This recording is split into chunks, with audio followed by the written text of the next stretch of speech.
A second arrest warrant has now been issued for Valentin Mendoza, this time out of Grand Forks District Court, where he failed to show up for a probation violation hearing on this Friday morning in connection to the 2019 robbery of a Grand Forks convenience store.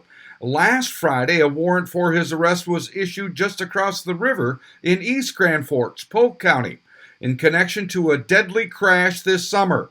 For background on that, here's our story from last Friday. An arrest warrant has now been issued for 20-year-old Valentin Mendoza of Grand Forks. Charges have now been filed in this deadly crash on Highway 220 on the north side of East Grand Forks on June 17th.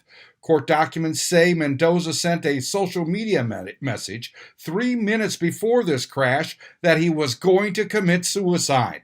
The criminal complaint says Mendoza was driving the Ford Ranger on the left when he crossed the center line and crashed head-on into the GMC Envoy on the right.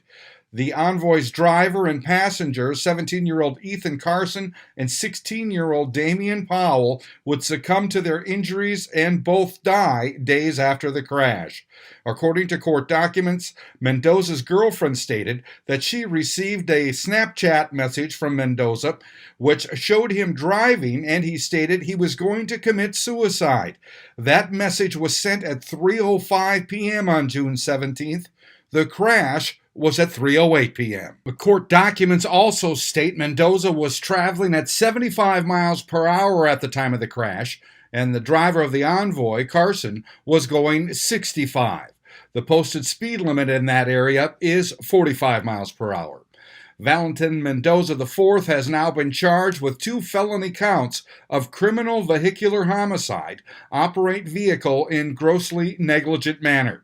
Each of the 2 counts carries a maximum sentence of 10 years in prison and or a $20,000 fine. Again, arrest warrants have now been issued out of Grand Forks and Polk counties for Mendoza. As of this Friday, October 29th, Mendoza remains on the run with family connections in Texas. I'm Neil Carlson reporting for iNewZ.TV.